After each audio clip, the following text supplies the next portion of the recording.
Seorang dokter cantik dan sukses dari Jakarta, baru saja dikhianati oleh suaminya. Di tengah luka yang belum sembuh, ia memilih mudik ke kampung halamannya di Jawa Tengah, tempat yang sudah bertahun-tahun tak ia kunjungi.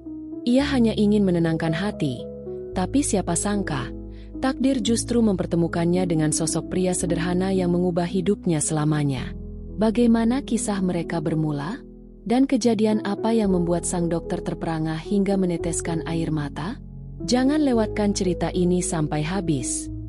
Kalau kamu suka cerita penuh haru, cinta yang tulus, dan keajaiban di balik luka hati, jangan lupa klik subscribe, nyalakan loncengnya, dan dukung channel ini untuk terus menghadirkan kisah-kisah terbaik yang menyentuh hati. Karena siapa tahu, cerita ini juga bisa menyembuhkan luka di hatimu.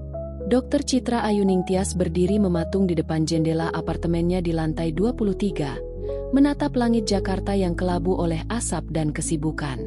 Jas putihnya tergantung rapi di balik pintu kamar, sementara secangkir kopi dingin tersisa setengah di meja. Ia tak menyentuhnya. Matanya sembab, wajahnya pucat. Surat perceraian yang baru saja ditandatangani 2 hari lalu masih terlipat di atas meja. Ia tak pernah membayangkan pernikahan yang ia perjuangkan selama 6 tahun akan berakhir secepat ini. Suaminya, sesama dokter, berselingkuh dengan seorang perawat muda. Bukan hanya pengkhianatan fisik, tapi juga pengkhianatan terhadap janji yang dulu mereka ucapkan saat mengikat komitmen di altar kecil rumah sakit. Citra adalah sosok wanita mandiri dan tangguh. Sejak muda, ia menembus segala batasan, kuliah di kedokteran dengan beasiswa, kerja keras hingga menjadi spesialis paru, dan bahkan mampu membeli apartemen sendiri di pusat Jakarta. Di mata dunia, hidupnya terlihat sempurna. Tapi kenyataannya, malam-malamnya kosong. Pulang ke rumah hanya disambut keheningan. Dan kini, keheningan itu berubah menjadi kesepian yang menyakitkan. Beberapa hari setelah perceraian, Citra merasa tubuh dan jiwanya seperti ditarik mundur. Ia rindu sesuatu yang dulu pernah ia tinggalkan, kampung halaman. Suara ayam berkokok pagi hari, aroma tanah basah setelah hujan, dan pelukan ibu yang hangat. Selama bertahun-tahun, ia selalu menunda pulang karena pekerjaan, alasan-alasan sibuk, dan mungkin karena takut menghadapi kenangan lama. Tapi tahun ini berbeda. Untuk pertama kalinya, ia ingin mudik, bukan untuk merayakan, tapi untuk menenangkan hati, menyendiri, menemukan kembali bagian dari dirinya yang telah lama hilang di tengah beton dan polusi ibu kota. Dengan hati rapuh dan koper kecil, Citra akhirnya memesan tiket kereta menuju kampung halamannya di Jawa Tengah. Ia belum tahu apa yang akan ia temui di sana. Tapi satu hal pasti, ia butuh pergi, sebelum hatinya benar-benar hancur. Kereta ekonomi yang membawa Citra dari Jakarta ke Purworejo melaju perlahan, seolah memberi ruang bagi pikirannya untuk merenung. Ia duduk dekat jendela, mengenakan jaket abu-abu dan masker, menyembunyikan wajah lelahnya dari orang-orang. Di tangannya tergenggam sebuah foto lama. Ia dan ibunya berdiri di depan rumah kayu tua yang dulu ia tinggali sebelum pergi merantau. Sesampainya di stasiun kecil, udara kampung menyambutnya seperti dekap lama yang dirindukan. Tak ada suara klakson mobil, tak ada gedung menjulang.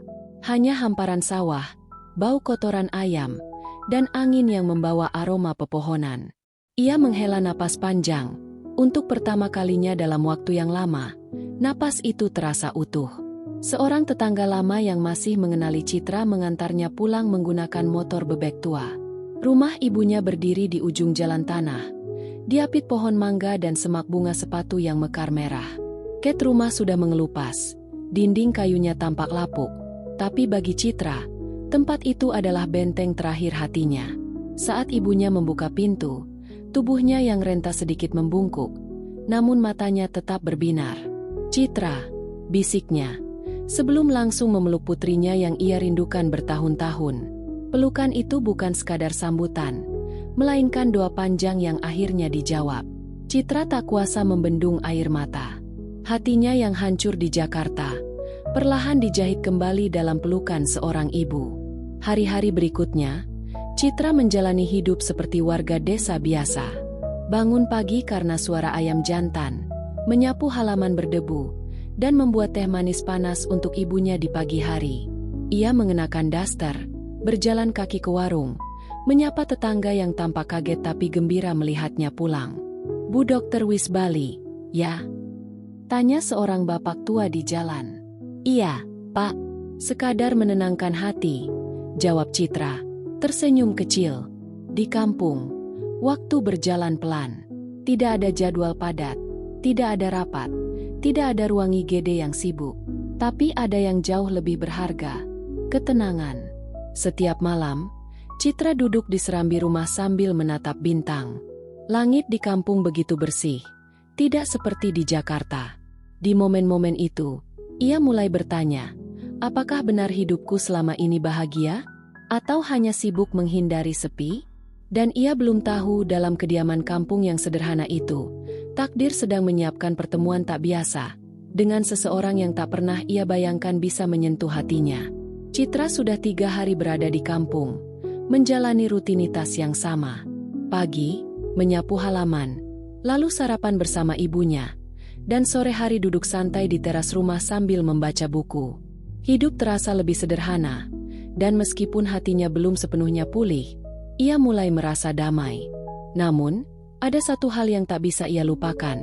Dirinya masih merasa jauh dari kebahagiaan, dari kedamaian yang sesungguhnya. Suatu pagi, Citra memutuskan untuk pergi ke pasar desa untuk membeli bahan makanan. Ia menyarungkan gaun panjang yang nyaman, mengenakan sandal jepit sederhana, dan menyiapkan motor bebek tua milik tetangganya yang ia pinjam. Udara segar pagi itu menyentuh wajahnya, memberi sedikit ketenangan di tengah kegelisahan yang masih ia rasakan.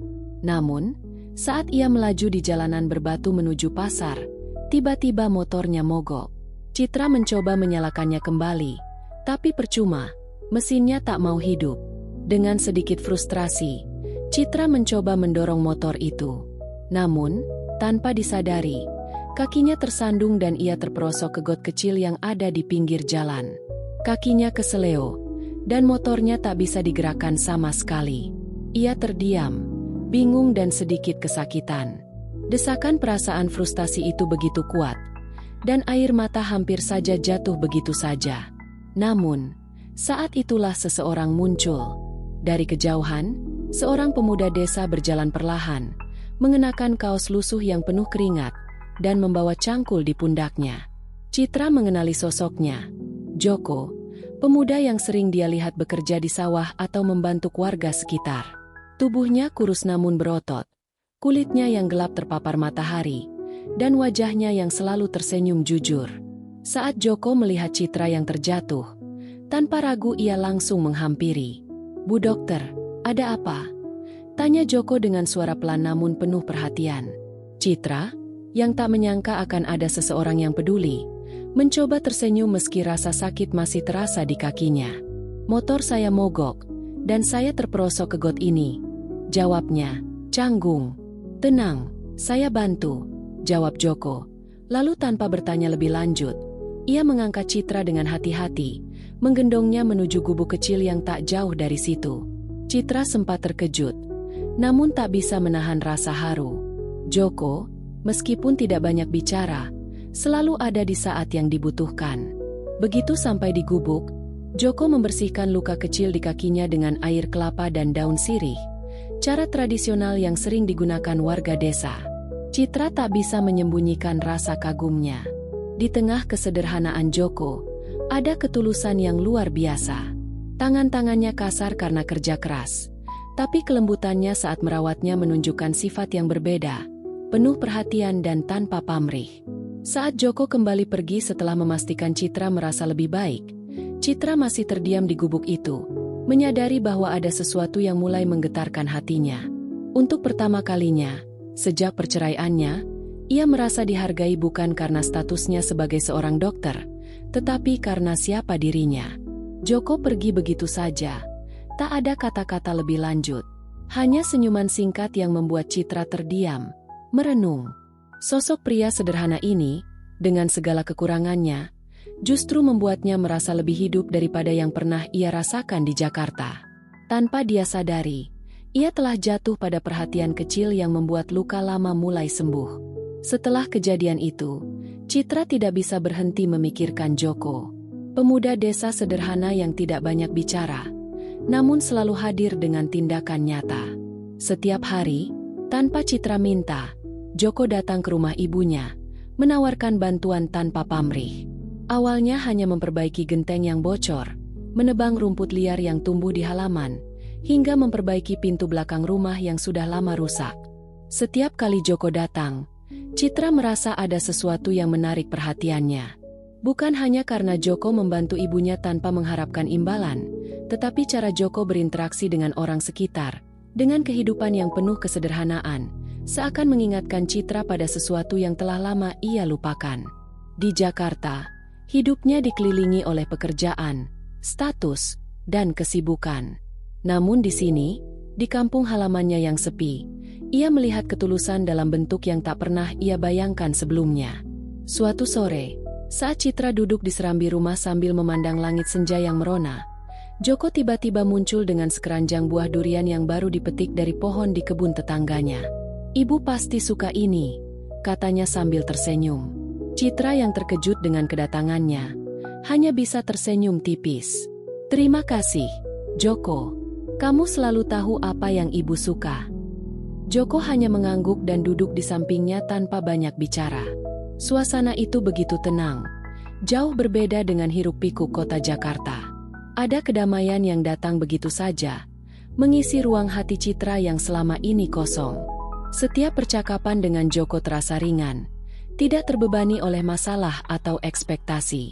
Tidak ada pertanyaan tentang karirnya atau kesuksesan hidupnya. Semua terasa begitu alami. Malam hari, saat Citra dan ibunya menikmati durian yang dibawa Joko, ibunya yang sudah mulai menua, berkata dengan nada ringan, "Joko itu anak yang baik, Citra. Dia selalu datang membantu, tak pernah mengeluh, dan selalu senang hati." Kata-kata itu menyentuh hati Citra. Ibunya memang tidak banyak bicara tentang orang lain, tetapi cara ia memuji Joko menunjukkan sebuah pengakuan yang tidak bisa diabaikan. Hari-hari berikutnya, Joko semakin sering datang ke rumah, membantu ini dan itu tanpa diminta. Citra mulai merasakan kehadirannya bukan hanya sebagai seorang yang membantu, tapi sebagai seseorang yang memberi warna dalam hidupnya yang kelam. Citra mulai menunggu kehadiran Joko, meskipun ia tidak mengungkapkan perasaan itu secara langsung. Namun, semakin hari, perasaan Citra semakin bertumbuh, meski ia belum siap untuk menghadapinya. Joko adalah dunia yang sangat berbeda dari dunia yang ia tinggalkan di Jakarta. Kehidupan yang penuh dengan cinta sederhana, perhatian tanpa pamrih, dan cara Joko menjalani hidup begitu penuh makna. Citra merasa seakan ada yang hilang dalam hidupnya. Namun ia belum tahu bahwa jawabannya mungkin ada pada pria desa yang sederhana ini. Ketika malam menjelang dan angin desa berhembus lembut, Citra merasa ada hal yang tidak bisa ia pungkiri. Di tengah luka hatinya, Joko menjadi titik terang yang memberi harapan baru, meski dia sendiri tidak menyadarinya. Malam takbiran pun tiba. Udara di desa dipenuhi aroma ketupat yang dimasak, suara beduk yang bertalu-talu dari musola, dan lantunan takbir menggema dari pengeras suara surau kecil di ujung gang. Citra duduk di teras rumah, mengenakan gamis sederhana, menyaksikan anak-anak kecil berlarian membawa kembang api dan petasan. Wajah mereka berseri-seri menyambut hari kemenangan. Ia menghela napas panjang. Sudah lama ia tidak merasakan suasana seperti ini. Di Jakarta, malam takbiran hanyalah deretan notifikasi kerja dan suara klakson kendaraan. Tapi di kampung, semuanya terasa lebih jujur, lebih hangat. Ibu Citra menata sajian ketupat dan opor di meja, sambil bersenandung pelan. Suasana rumah itu begitu sederhana, tapi untuk Citra, malam itu terasa lebih rumah dibanding semua malam di apartemennya yang sepi. Tiba-tiba, dari arah ladang belakang rumah terdengar suara jeritan yang memecah keriuhan takbiran. "Tolong, ada anak jatuh ke sumur." Warga langsung berlari menuju arah suara. Citra yang terkejut ikut berlari bersama beberapa tetangga, menyusuri jalan sempit yang mengarah ke sumur tua. Sumur yang selama ini sudah lama tak digunakan dan dikenal cukup dalam serta sempit. Di sana, seorang ibu menangis histeris.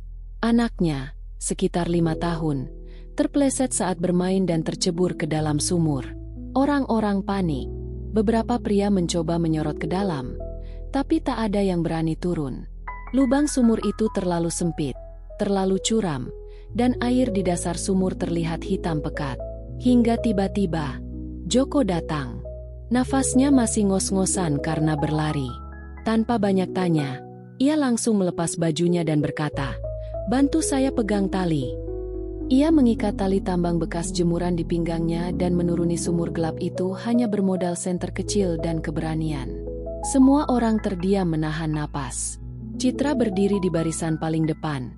Jantungnya berdetak kencang. Ketakutan, khawatir, kagum. Beberapa menit yang terasa seperti selamanya pun berlalu. Suara dari dalam sumur terdengar samar. Lalu muncul kepala Joko, memeluk tubuh anak kecil yang basah kuyup namun masih hidup. Sorak-sorai warga meledak. Anak itu menangis keras, tapi selamat.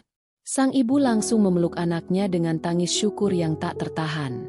Namun perhatian Citra hanya tertuju pada satu orang, Joko. Dengan tubuh basah, nafas terengah, dan tatapan lelah, ia masih sempat tersenyum pada Citra sejenak sebelum duduk bersandar di tanah, kelelahan. Citra mendekat, meminjamkan selendangnya, dan tanpa sadar berlutut di sampingnya. "Terima kasih. Kamu luar biasa," bisiknya lirih. Joko hanya menjawab pelan.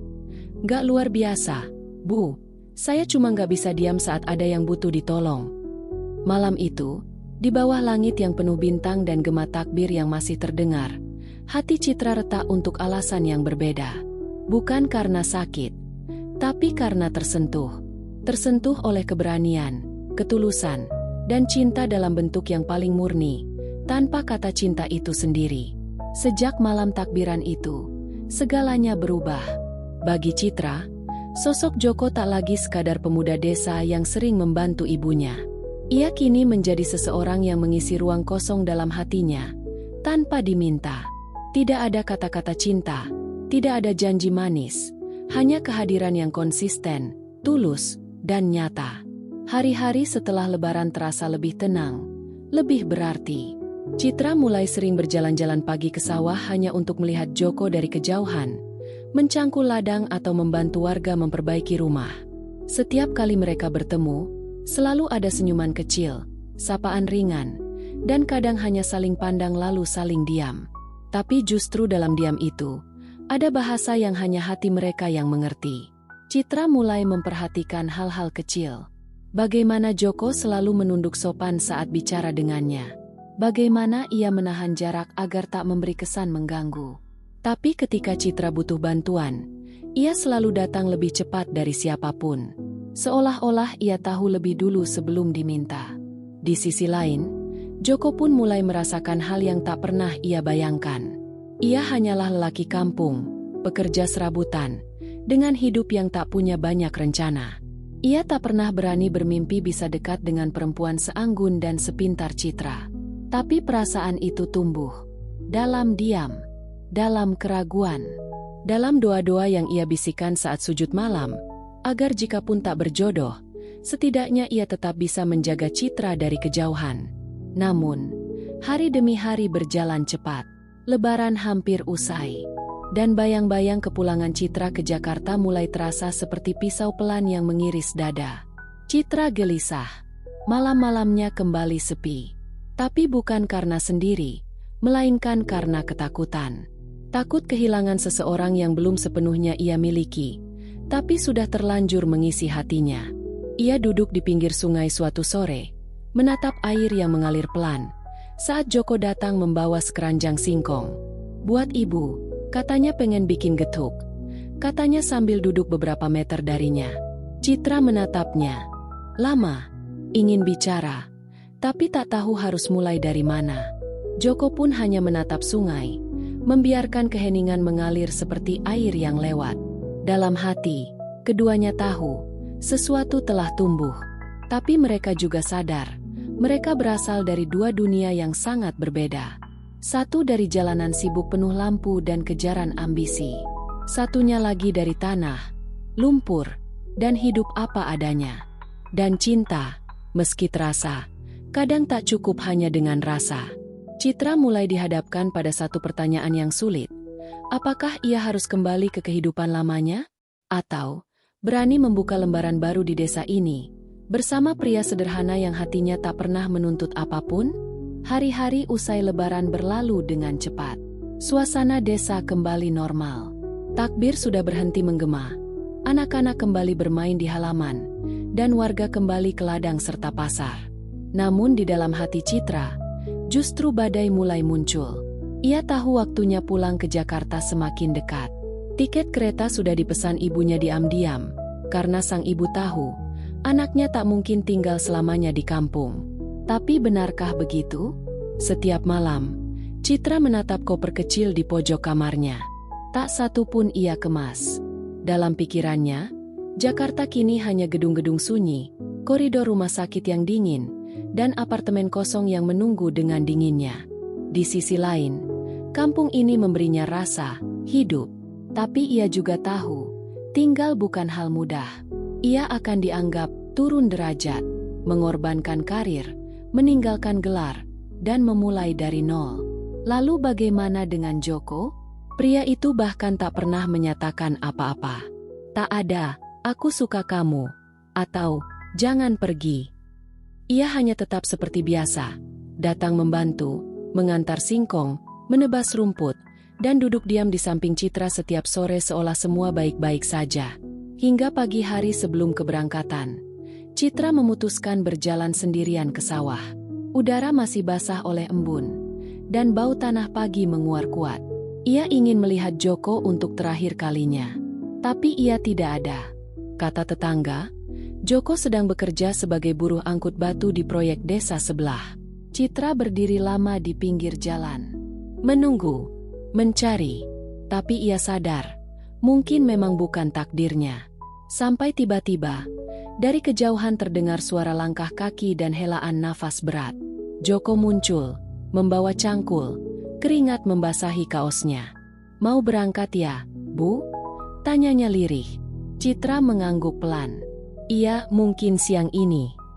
Joko diam, menunduk, lalu berkata pelan, "Saya gak punya apa-apa untuk ditawarin. Gak punya rumah bagus, gak punya ijazah tinggi. Tapi kalau ibu butuh orang yang jagain ibu tiap hari, yang bantuin ibu nyari kayu, masak air, atau sekadar dengerin cerita, saya ada. Itu aja." Citra terdiam. Matanya berkaca-kaca. Tak ada pria di Jakarta yang pernah bicara seperti itu. Bukan rayuan, bukan janji, hanya ketulusan, mentah, polos, dan dalam. Di stasiun siangnya, kereta berhenti sejenak, tapi tak ada penumpang naik dari kampung itu.